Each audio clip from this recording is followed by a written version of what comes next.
Hildegarda de Bingen, nacida en 1098 y muerta en 1179, contamos sobre todo con tres clases de fuentes. Dos provienen de la propia santa, sus cartas y escritos, y una procedente del exterior, la vida escrita por dos monjes que la conocieron bien y usaron documentos fehacientes para su propósito. Hablo un poco de las cartas. Se conservan 390 dispersas en diferentes manuscritos. Se carteó con un buen número de personas de toda clase y posición, desde las celebridades más altas de la sociedad hasta gente sencilla.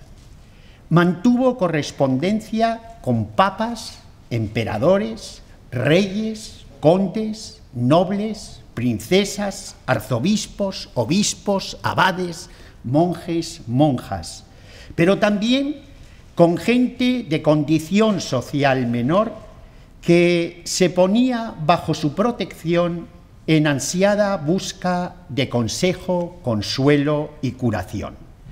Estos testimonios imprescindibles para su biografía nos proporcionan valiosos datos y nos acercan a la cronología necesaria para seguir su trayectoria vital.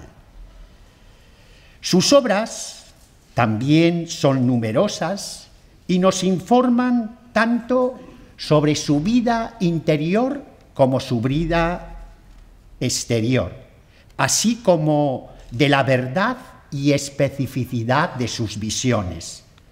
Nos proporcionan valiosos detalles autobiográficos. Tendremos ocasión de comprobarlo al mencionar aquí algunas de sus obras. Una de las más importantes, si no la más importante de ellas, es Exhibias. Ahí tenéis una pasta de la edición alemana. También la vida nos habla de Hildegarda. Dada su inmensa fama, dos monjes, Gottfried von Disibodenberg y Theodorik von Echternach, apoyándose en documentos fehacientes, escribieron una vida, un testimonio de primera magnitud que transmite pasajes autobiográficos que ella misma había contado y estaban ya recogidos en lugares diversos. Escrita poco después de su muerte, permite una aproximación directa y fehaciente de su sugestiva figura. En ella quisieron ofrecer su carácter, ciencia y santidad. Destacan además su vida ejemplar en los monasterios y sus virtudes heroicas de caridad, virginidad, humildad, modestia, paciencia, aceptación de la debilidad física y asunción de los sufrimientos. Ella estuvo durante mucho tiempo de su vida, estuvo enferma. Ayudó para que su figura fuera aún más conocida y se preservaran aspectos fundamentales de su memoria junto con sus escritos. Pues bien, con esta preciosa tríada de documentos podemos afirmar que conocemos muy bien su vida y su obra. De pocas mujeres de la Edad Media conocemos su biografía tan bien como de Hildegarda. Los datos sobre su figura acumulan una gran fiabilidad histórica. En esta conferencia voy a hacer tres partes. En la primera sección ofreceré los datos fundamentales de su vida y de su obra.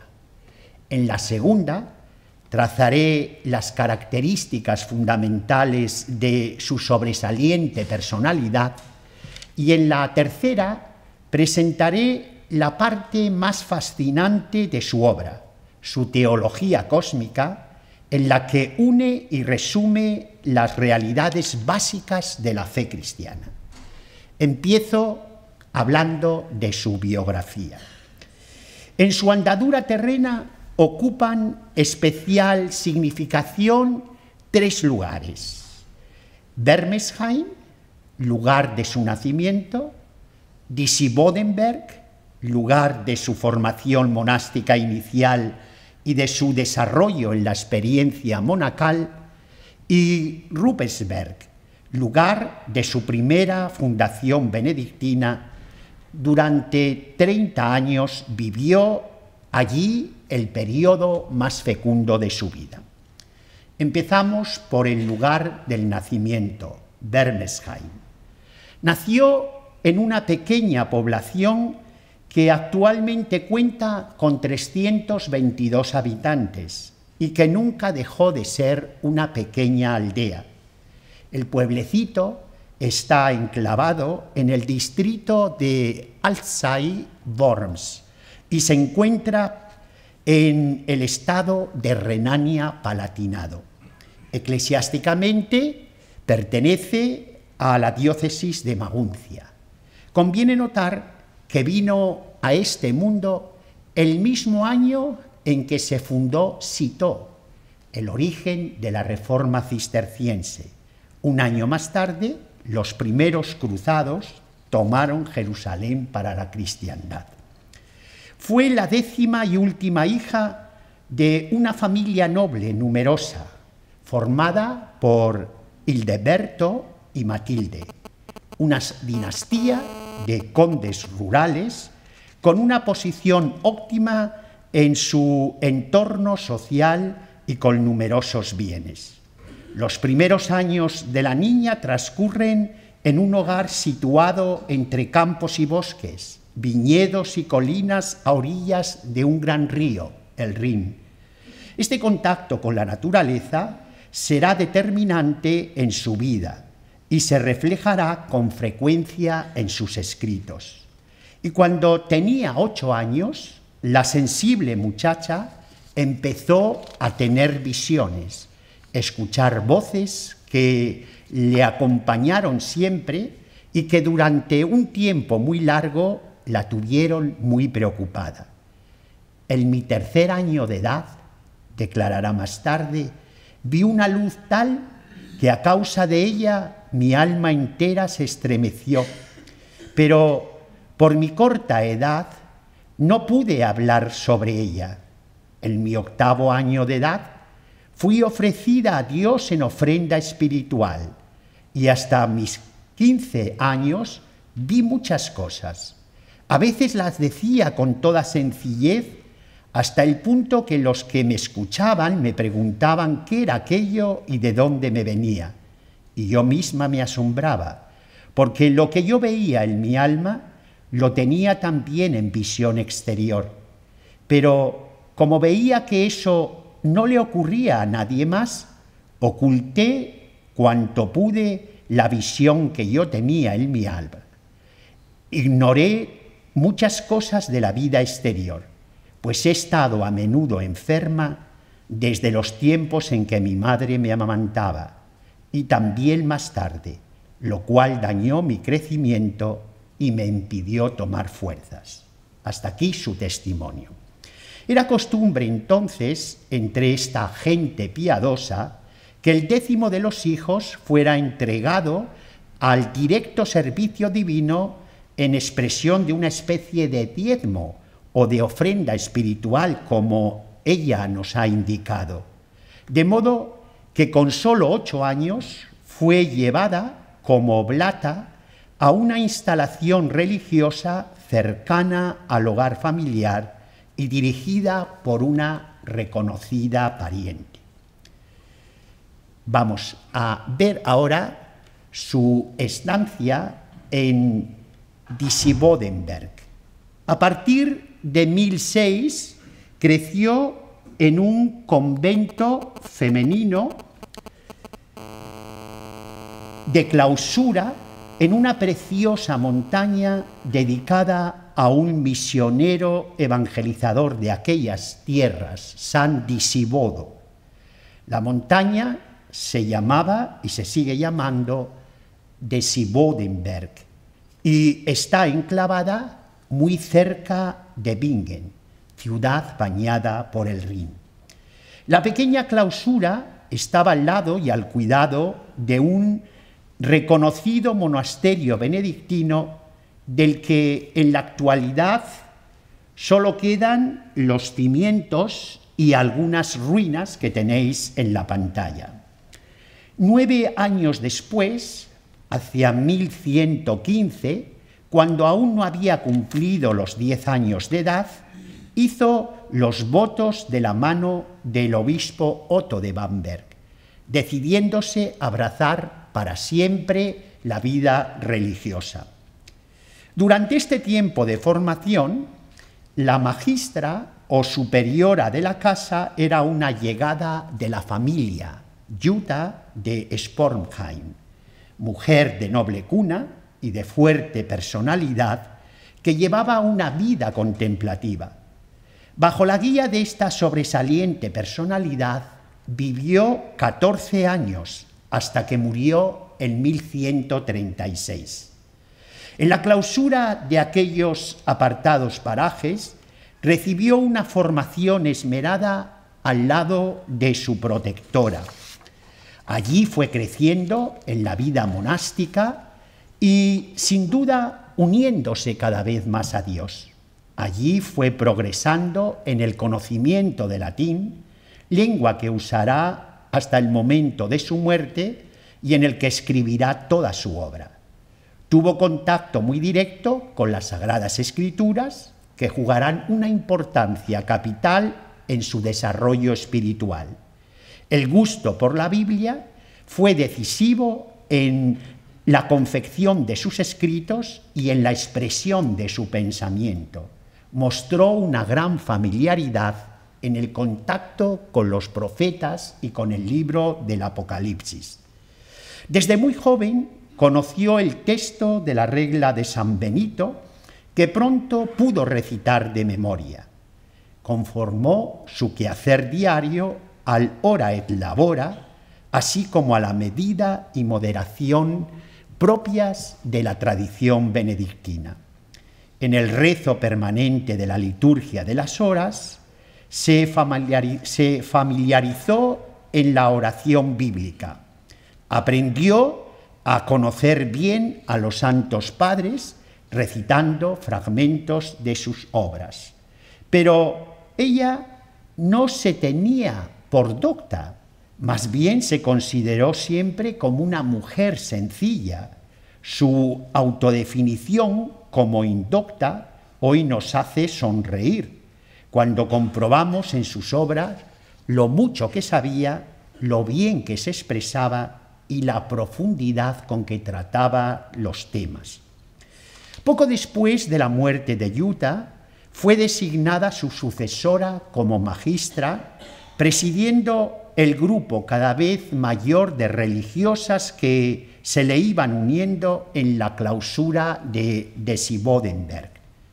Todo este movimiento en su torno habla ya de su fuerte personalidad a pesar de su juventud. Durante más de 30 años, Hildegarda trabajó escondida en el pequeño monasterio. Solo cuando ya contaba con 40 años, su vida y su obra empezarán a ser conocidas y a dar un giro sorprendente. En ese largo tiempo las visiones se fueron sucediendo, decidiéndose en la soledad de aquellos parajes por empezar a escribir después de no pocas vacilaciones. Fue hacia 1141 cuando Dios le ordena escribir sus primeras visiones. 6 años más tarde, desde el Sínodo de Tréveris, el Papa cisterciense Eugenio III, que había leído sus escritos y los había mandado examinar, le urge para que acabe su primer libro, Eschivias y dé a conocer sus visiones. Poco antes, el gran abad de Claraval, Bernardo, el hombre más autorizado de su tiempo, personalidad sin parangón en la cristiandad de entonces, había confirmado su enseñanza profética en una carta famosa, respuesta a una consulta que le había hecho Hildegarda.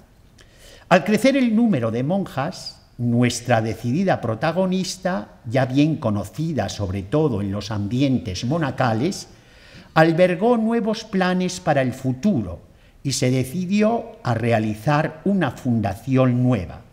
Quería independizarse de la influencia de los monjes para formar un verdadero monasterio propio con plena independencia. Como nos consta por una carta de Odo de Soissons, maestro de teología en París, desde 1148 fueron conocidas ya sus composiciones musicales que llegarán a alcanzar con el paso del tiempo y la creciente inspiración un número total de 77 piezas. Muy cercana su melodía al canto gregoriano, tanto su letra como su música llegaron a causar admiración, como nos causa también admiración ahora cuando escuchamos su música. Pasamos ahora a hablar de sus dos fundaciones, Ruppersberg y Eibingen. En 1150 se decidió a fundar, con poco más de docena y media de monjas, un monasterio en una colina de Bingen dedicada a San Ruperto, un misionero de los siglos VII y VIII que evangelizó el sur y el centro de Alemania. Este gran testigo de la fe era muy venerado en la ciudad. Estamos así ante el famoso Kloster Ruppersberg, enclavado en la desembocadura del río Nahe en el Rin. Desde entonces ese monasterio está unido al nombre de Hildegarda para siempre. 15 años más tarde, en 1165, pudo abrir otro priorato en Eibingen, situado no lejos del anterior, pero al otro lado del gran río, y al que con admirable dedicación visitaba nada menos que 2 veces por semana. Mientras el primero ha desaparecido, el segundo florece hasta el día de hoy, llevando el nombre oficial de Monasterio de Santa Hildegarda en Eibingen. Yo conozco ese monasterio. La actual abadesa, denominada de Ruppersberg y Eibingen, es la hermana Clemencia Killenwald y es la 39 sucesora de nuestra santa. Con presteza organizó y proporcionó a sus pupilas tanto los necesarios elementos espirituales como los convenientes medios legales y materiales. Efectivamente, la flamante abadesa quería que sus monjas se sintieran a gusto e hicieran sus tareas bien, con medios adecuados y espacios amplios, siempre siguiendo con fidelidad el espíritu benedictino y sin olvidar nunca el rigor propio de la vida contemplativa. No me da tiempo a hablar de cómo fue ella formando este monasterio y cómo, pues, incluso recurrió a los emperadores para que pusieran los monasterios bajo su protección. La imagen que tenéis ahí es la imagen del 17 de septiembre, el día en que se celebra la fiesta de Santa Hildegarda en Eibingen. En el nuevo monasterio siguió contando con la ayuda de su fiel secretario y amigo, el monje Volmar von Disibodenberg, aquí veis a los dos, a Hildegarda y a Volmar, y no se apartará de ella hasta su muerte. Algo descubrió este hombre sabio en su personalidad que le decía que merecía la pena trabajar para mujer tan extraordinaria y poner a su servicio los buenos conocimientos latinos que poseía, procurando así una acertada redacción a cada vez más numerosa producción literaria. Desde que había comenzado a escribir estuvo a su lado y ambos mantuvieron una fuerte amistad comprobada e ininterrumpida fidelidad mutua. Por eso, Hildegarda consideró su muerte acontecida en 1173 como una pérdida irreparable que sintió en el alma. También se apoyó en una joven monja de noble ascendencia, compañera en su camino, llamada Richardis von Stade. Aquí tenéis a los tres, a Hildegarda, a Volmar y a Richardis o Ricarda. Alumna muy inteligente y bien dispuesta para el trabajo intelectual, se convirtió en su brazo derecho. Hizo todo lo posible por retenerla siempre a su lado y revolvió Roma con Santiago para hacerlo. Su muerte en Basum, sobrevenida cuando aún estaba en la flor de la vida y había sido elevada al rango de abadesa, supuso un durísimo golpe para ella, uno de los más fuertes que tuvo que soportar y del que nunca más se repuso. Ocurrió el 29 de octubre de 1152, cuando Hildegarda tenía 54 años. La carta que dirigió al arzobispo Hartwig de Bremen, hermano de la fallecida, impresiona por la intensidad de sus sentimientos. En ella describe con hondo sentimiento su piadosa muerte, encomendada al Señor mediante su madre y San Juan, y confesando a la Trinidad en completa fe, esperanza y amor, como ella misma se expresa en esa carta. Aún tuvo arrestos y fuerzas suficientes, a pesar de sus enfermedades, para realizar 4 viajes misioneros alrededor de su tierra, de los que merecería la pena hablar, pero que, si a alguno le interesa, los podéis ver pues descritos en el artículo que escribí para Eclesia. Durante mucho tiempo su predicación ejerció una influencia singular en amplios sectores eclesiales, sobre todo entre el clero, que la escuchaba con sumo agrado y reclamaba también sus sermones. Las gentes sencillas se gozaban también con sus prédicas. En 1164 redactó un escrito contra los cátaros a petición de los sacerdotes de Maguncia. Por toda su actividad, sobre todo literaria, adquiere cada vez más aprecio en su tierra, hasta el punto que el abad Rupert von Koekstal, después de leer sus escritos, afirma con contundencia: los profesores más eruditos del reino de la Franconia jamás sabrían hacer otro tanto.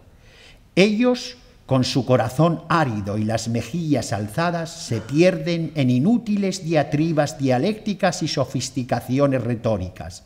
Esta devota mujer, en cambio, se limita a subrayar lo único que cuenta, la única cosa necesaria. Ella acude a su propia plenitud interior y la vierte sobre el mundo. Después de una vida colmada, murió santamente el 17 de septiembre, cuando aún no había cumplido 82 años de edad. Un año más tarde, en 1180, ese monje del que hablábamos, Theodoric von Echternach, elabora de forma definitiva la vida de la ya considerada santa, y 10 años más tarde acaba esa vida. Pasamos ahora a hablar de la personalidad de Hildegarda. En la homilía del 7 de octubre pasado, en la que el Papa Benedicto XVI declaró doctora de la Iglesia a Santa Hildegarda, junto con nuestro San Juan de Ávila, la caracterizó así con los siguientes trazos bien certeros, por cierto. Ofreció una preciosa contribución al crecimiento de la Iglesia de su tiempo, valorizando los dones recibidos de Dios y mostrándose una mujer de viva inteligencia, profunda sensibilidad y reconocida autoridad espiritual. Las tres expresiones finales captan de lleno, de forma espléndida, su sobresaliente personalidad. En primer lugar, fue una mujer de una inteligencia fuera de lo común. El actual obispo de Maguncia, el cardenal Lehmann, ha hecho de ella este elogio. Hildegarda está considerada como una de las figuras más extraordinarias de la ciencia humana europea. Fue definida igualmente como la mujer más inteligente de toda la Edad Media. De ninguna mujer medieval hemos recibido tantos testimonios literarios. En segundo lugar, estuvo adornada de una sensibilidad sin par, que hoy no deja de asombrarnos cuando nos introducimos en la variedad y densidad de su pensamiento. A la gran inteligencia supo unir una especial capacidad para expresar sus sentimientos y hacernos partícipes de ellos con serenidad a veces y con arrobada fuerza otras que hoy nos hace vibrar. Su autoridad espiritual, por último, no ha dejado de crecer con el paso del tiempo, que dos figuras universales de la Iglesia actual, procedente de Alemania, como son nuestro Papa y el citado cardenal de Maguncia, hablen de ella con tanta admiración y muestren la actualidad de su mensaje, nos tiene que hacer pensar. En 1994, con ocasión de un simposio internacional organizado para estudiar su significación, el cardenal Ratzinger se expresó así: «Esta figura me ha fascinado desde mi juventud. Actualmente, Hildegarda se presenta a nosotros en toda su universalidad audaz. Nos sentimos atraídos por la afectuosa atención que ella presta a las fuerzas sanadoras de la creación y por sus múltiples dotes artísticas, sobre todo por su intensa predicación de la fe. Así que la sentimos como mujer que amó a Cristo en su Iglesia sin ingenuidad alguna y sin temor. Es más, precisamente gracias a su contacto con el misterio de Dios, fue capaz de decir la palabra justa en su época, con toda libertad y sin ningún temor. En la crisis del hombre de hoy que estamos atravesando, Hildegarda tiene aún muchas cosas importantes que decirnos. El mensaje de esta mujer, en su inmutable actualidad, puede ser comprendido y oído de nuevo». Hasta aquí la cita del cardenal Ratzinger. Paso a hablar ahora, porque conforman también su personalidad, de las visiones. Hildegarda tuvo desde niña, como hemos visto, visiones. Podemos entonces considerarla como una verdadera visionaria en el sentido positivo del término.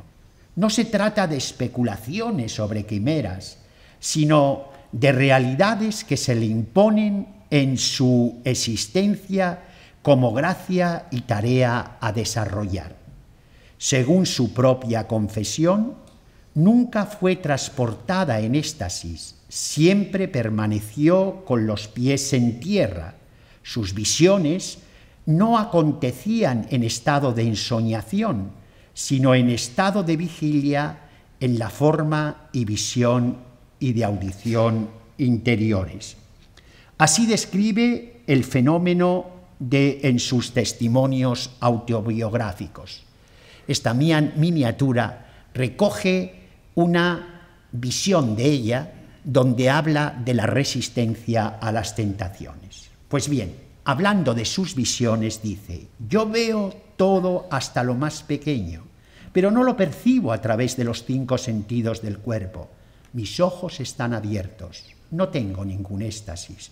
Yo lo contemplo día y noche, estando despierta y no soñando, pero con frecuencia enferma de muerta y muerta de cansancio. Otra declaración suya, muy semejante a la anterior, completa su pensamiento. Estas cosas no las oigo con los oídos del cuerpo ni en los pensamientos de mi corazón, sino únicamente en el interior de mi alma, con los ojos abiertos, por lo que en las visiones no sufro el desfallecimiento del éxtasis, las veo en estado de vigilia día y noche. Contempla, por tanto, cosas extraordinarias que luego nos desea transmitir y explicar con palabras que se quedan cortas. Aquí vemos otra visión de ella, donde nos habla de las columnas de la palabra de Dios. De vez en cuando, no a menudo, veo en esta luz otra luz, que es nombrada la luz viva. Cuándo y cómo yo la veo, no soy capaz de decirlo, pero durante el tiempo de contemplación se me quita toda tristeza, de tal manera que de nuevo soy una muchacha, no una mujer vieja. Hildegarda, además, concede gran importancia a la sabiduría divina, de la que se siente impregnada en sus visiones. Y así, en uno de los textos autobiográficos insertos en la vida, se explicita muy claramente la presencia de esa sabiduría en las visiones que ella hace sobre la historia de la salvación. Es ella, la sabiduría, la que entrega su enseñanza sobre la salvación y la redención de los creyentes, hablando directamente a la visionaria en la luz del amor. En la visión misteriosa y en la luz del amor, vi y oí estas palabras acerca de la sabiduría que nunca pasa. 5 tonos de la justicia enviados por Dios resuenan para el género humano, en los que consiste la salvación y redención de los creyentes. Y esos 5 tonos son superiores a todas las obras de los hombres, porque todas las obras de los hombres se nutren de ellos. Hay hombres que no marchan según estos sonidos, sino que con sus obras son realizadas solo con la ayuda de los 5 sentidos del cuerpo. La sabiduría también me enseñó en la luz del amor y me dijo de qué modo fui dispuesta a esta visión. Y no soy yo quien diga estas palabras de mí, sino la sabiduría las dijo en mí y me habló así: oye estas palabras y no las digas como si fueran tuyas, son mías, y así instruida por mí habla de ti de este modo. Conviene destacar aquí que sus revelaciones fueron puestas en bellas imágenes en la vida de la santa. Aquí vemos la salida del alma del cuerpo en la muerte. No nos puede extrañar entonces que su enseñanza pueda calificarse como una teología en imágenes. 2 manuscritos, de los más bellos existentes en su tiempo, ilustran con impactantes miniaturas las revelaciones contenidas en sus libros más famosos, Escivias, del que ya he hablado, y el libro de las obras divinas. En su correspondencia con Guibert de Geblu y en respuesta a preguntas sobre sus visiones, escribe una carta que se ha hecho famosa y donde nos dice algo más de esas visiones. Un hecho aparece incuestionable. El encuentro con esta extraordinaria mujer produce en nosotros algo digno de ser notado. Al principio nos causa extrañeza. Cuando nos habla extrañados, comprobamos que tuvo visiones conforme a la voluntad divina a lo largo de su vida. pero a medida que la vamos conociendo más de cerca, el desconcierto inicial se convierte en luz clarificadora. Mediante sus visiones nos proporciona, ya lo hemos comentado, una teología en imágenes de lo más original. No nos tiene que extrañar, por lo tanto, que sus obras nos hayan legado miniaturas bellísimas. Otra característica de Hildegarda fue su amor a la Iglesia.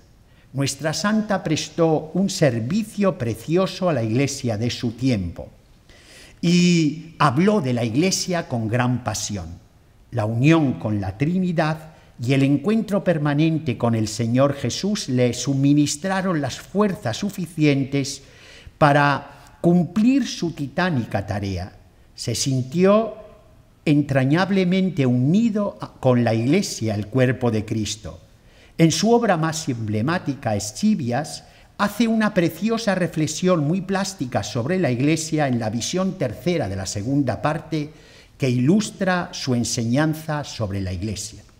Esta visión se centra toda ella en la Iglesia como la madre de los creyentes por el bautismo y grandiosa como una ciudad. Podemos considerarla como un pequeño tratado histórico dogmático sobre la Iglesia. Así ha sido visualizada en esta preciosa miniatura del Ruppersberger Codex que ahora tenemos en la pantalla. Está subdividida en 4 cuadros que vamos a comentar de arriba a abajo y de izquierda a derecha. En 3 de los segmentos destaca una mujer coronada, llena de resplandeciente oro y vestida festivamente. Estamos ante una personificación de la Iglesia en relación con un acontecimiento central de su vida, la administración del bautismo. Representa entonces, según la audición que tiene la santa, a la esposa de mi hijo, que siempre engendra hijos en la regeneración del espíritu y del agua. En el primer cuadro, de arriba a la derecha, el Señor entronizado bendice con la mano derecha a la Iglesia y con la izquierda sostiene un libro con pasta de oro.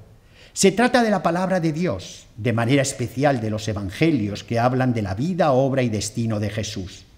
Más abajo, la Iglesia se pone bajo la protección divina, acepta la revelación de lo alto, estando dispuesta a cumplir la voluntad de Dios. En la imagen no se perciben ni las piernas ni sus pies. Está concentrada en ser fiel a su Señor y a llevar con fidelidad sus cargas. En el segundo cuadro de arriba a la izquierda se muestra la activa construcción de la Iglesia. Personas solícitas portan sillas y escaleras con 6 peldaños. Representan a los sacramentos que conducen a los hombres hacia Dios. En el seno de la Iglesia un trío canta y hasta uno toca el arpa. Están entonando un cántico del que sale una aurora rutilante. Celebran la alabanza divina, tan esencial en la construcción de la comunidad eclesial. En su mano derecha, la mujer blande una cartela con este escrito latino: Me oportet conciperet parere, me compete concebir y dar a luz. En el tercer cuadro, abajo a la derecha, se continúa el pensamiento anterior. La Iglesia, con la mirada puesta en el cielo, recibe en su vientre a los hombres viejos, como se percibe en su color negruzco. Vienen a ella y se incorporan en su red. Pero al recibir el bautismo salen de su boca transformados, de manera que pueden deshacerse del hombre viejo y convertirse en criaturas nuevas. En el texto de la santa se oye la siguiente voz de lo alto: despójate de lo viejo, de la injusticia, y revístete de la novedad que supone la santidad. De ahora en adelante, y aquí tenemos el cuarto y último cuadro, abajo a la izquierda, el bautizado tiene 2 posibles caminos a seguir: el que conduce a Dios, situado en el oriente, y el que lleva a la muerte eterna en el norte. El primero, según la visión de Hildegarda, lleva a la virtud y al amor, en definitiva a la felicidad. el segundo a los cismas y herejías, a los robos y homicidios, a la impureza y al adulterio, en definitiva, a la pérdida de la auténtica vida. Así aparece en la cartela que sostiene el Señor con su mano izquierda mientras bendice con la derecha: respice duas semitas, unan ad orientem et alteran ad Aquilonem. Toma en consideración las dos sendas. Una conduce hacia oriente, hacia la felicidad, la otra al norte, hacia la destrucción.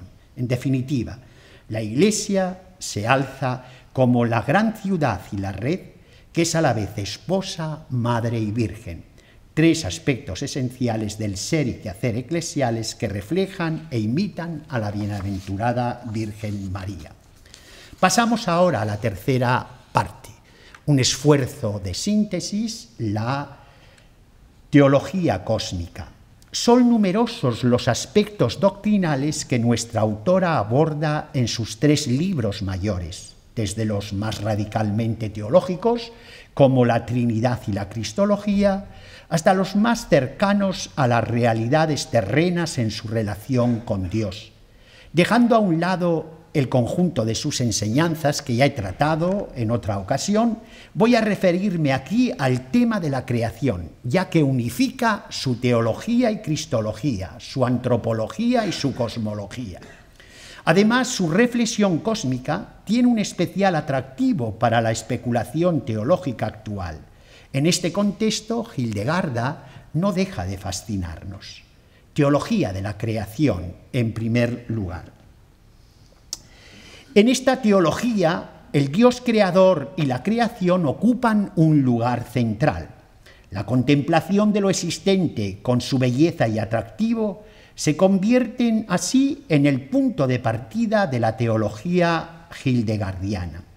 Durante su vida se sintió especialmente atraída por la realidad del cosmos, que tenía su origen y su fundamento en Dios.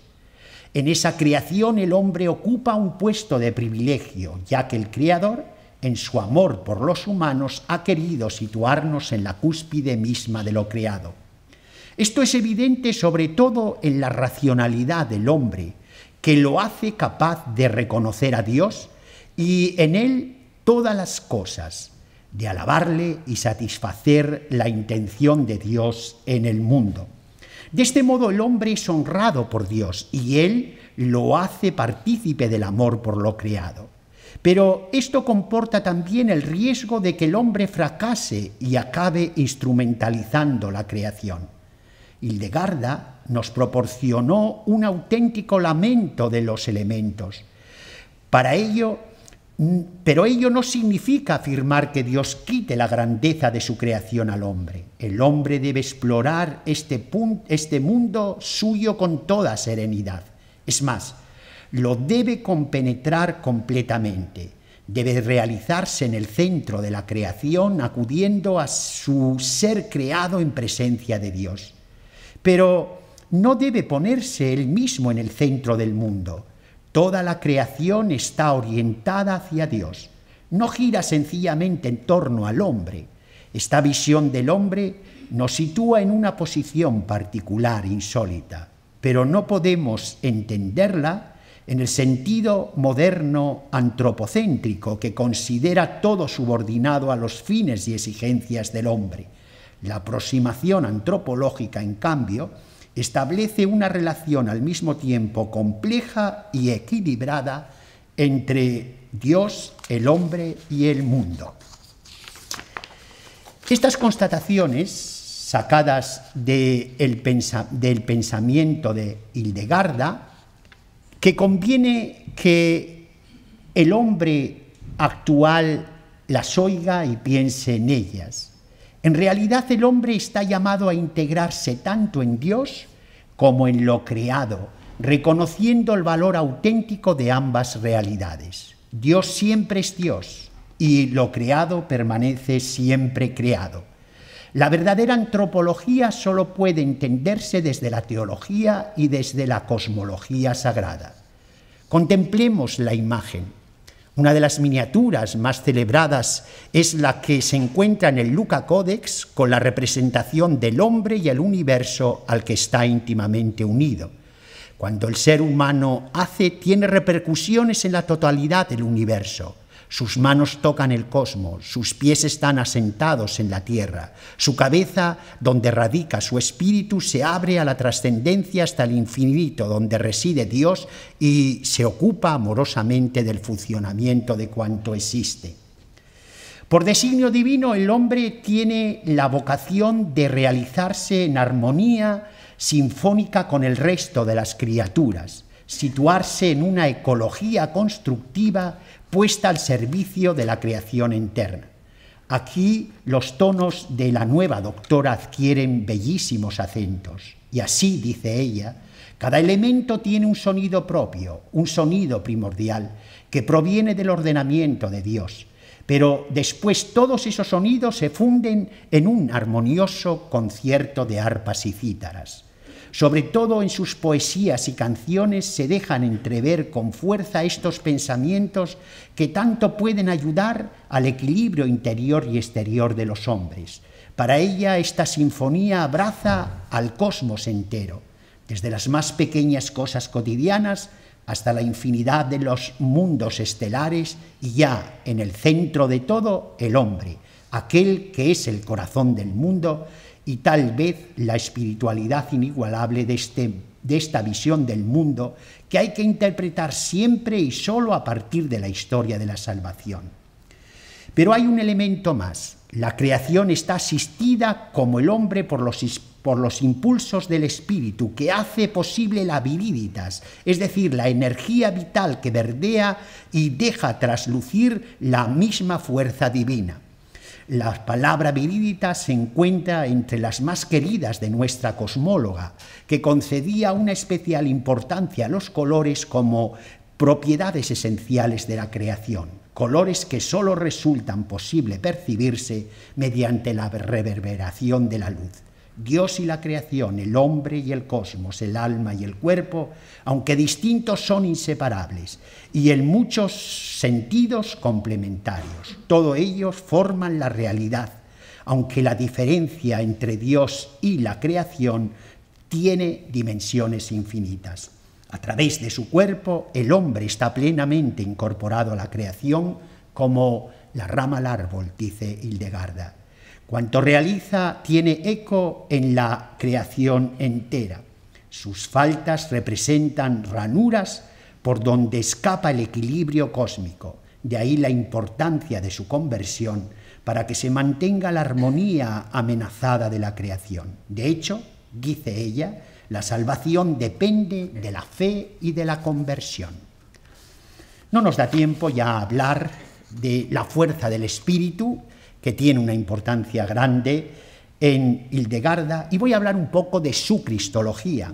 En la teología de la creación, la figura de Jesucristo ocupa el lugar de privilegio. Hildegarda toma al pie de la letra Juan 1,14, y el Verbo se hizo carne y habitó entre nosotros, y saca las consecuencias pertinentes para su teología cósmica.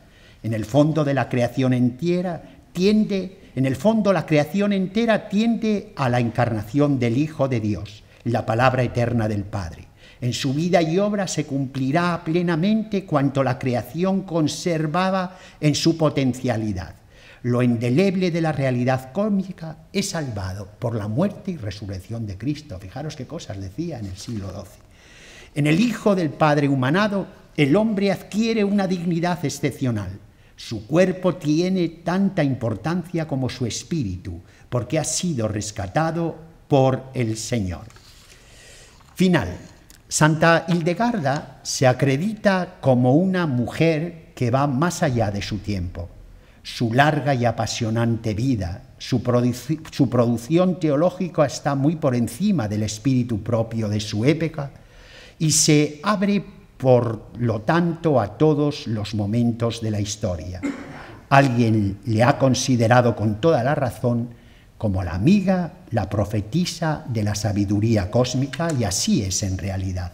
Así permanece en el presente y yo creo que así permanecerá en el futuro.